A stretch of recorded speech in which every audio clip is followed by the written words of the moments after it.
రాష్ట్రంలోని అన్ని వర్గాలు సమస్యలతో ఇబ్బందులు పడుతుంటే రేవంత్ సర్కారుకు చీమ కుట్టినట్లయినా లేదు.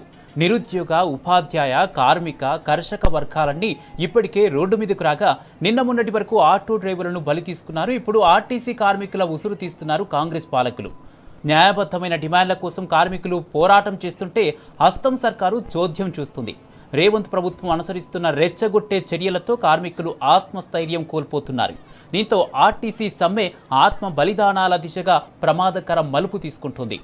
వరంగల్ జిల్లాలో ఓ ఆర్టీసీ కార్మికుడు ఆత్మహత్యకు యత్నించాడు. నర్సంపేట ఆర్టీసీ డిపో ముందు పెట్రోల్ పోసుకొని ఆత్మ బలిదానానికి సిద్ధమయ్యాడు. రేవంత్ ప్రభుత్వం తమ సమస్యలు పరిష్కరించాలని డిమాండ్ చేస్తూ ఒంటి మీద పెట్రోల్ గుమ్మరించుకొని నిప్పంటించుకున్నాడు కార్మికుడు కోల శంకర్ గౌడ్. వెంటనే అప్రమత్తమైన తోటి కార్మికులు బాధితుడిని వరంగల్ ఆసుపత్రికి తరలించారు.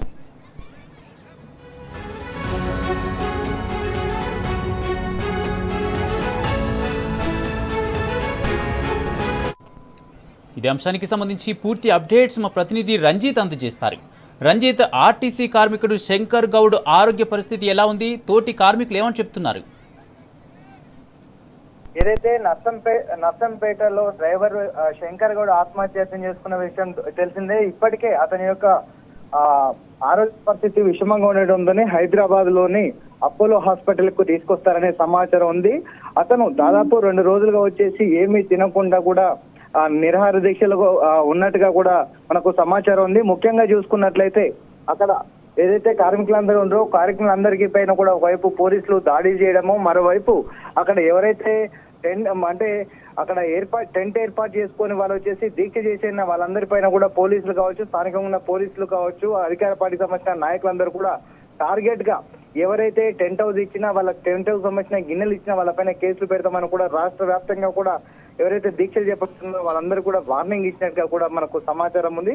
దానిలో భాగంగానే 2 రోజులుగా కూడా ఇంట్లో ఉన్న ఆర్థిక సమస్యలు కావచ్చు, గత కొంతకాలంగా ఏదైతే అతను ఉద్యోగం చేస్తున్నప్పటికీ కూడా ఎలాంటి పిఆర్సీ పెంచకపోవడం, దాంతో పాటుగా దానికి సంబంధించినటువంటి డిపోకు సంబంధించినటువంటి అధికారులు ఎవరుతున్నారో వాళ్ళందరూ కూడా అగ్రెసివ్ గా ఎవరైతే రాకపోతే వాళ్ళని ఇబ్బందులు పెడుతున్నట్టుగా కూడా భయభ్రాంతులకు గురి చేసి కూడా ఉద్యోగం చేయమన్నట్టుగా కూడా మనకు సమాచారం ఉంది. దాంతో మనస్తాపానికి గురైనటువంటి శంకర్ గౌడ్ కూడా పెట్రోల్ పోసుకొని కూడా ఆత్మహత్య చేసిన పరిస్థితి కనబడుతుంది. ముఖ్యంగా చూసుకున్నట్లయితే కార్మికులందరూ కూడా డిపోలో ఉన్న సమయంలో అక్కడికి వచ్చే ప్రైవేట్ వాహనాలని, ప్రైవేట్ డ్రైవర్లను పెట్టేసి కూడా నడిపిస్తున్నారు.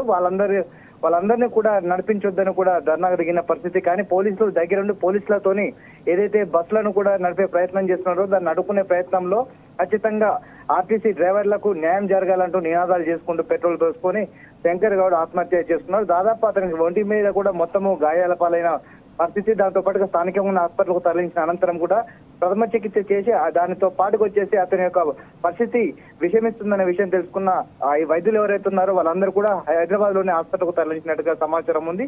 ఇప్పటికే కూడా హైదరాబాద్ పరిసర ప్రాంతాల్లో వచ్చినట్టుగా కూడా స్థానికంగా ఉన్నటువంటి కార్మికులు కావచ్చు, దానికి డ్రైవర్లు కూడా సమాచారం అందిస్తున్నారు. మరి కాసేపట్లో కూడా హైదరాబాద్ కు అపోలో హాస్పిటల్ కూడా తీసుకొస్తున్నారు సమాచారం ఉంది. Kumar, right, thank you Ranjith.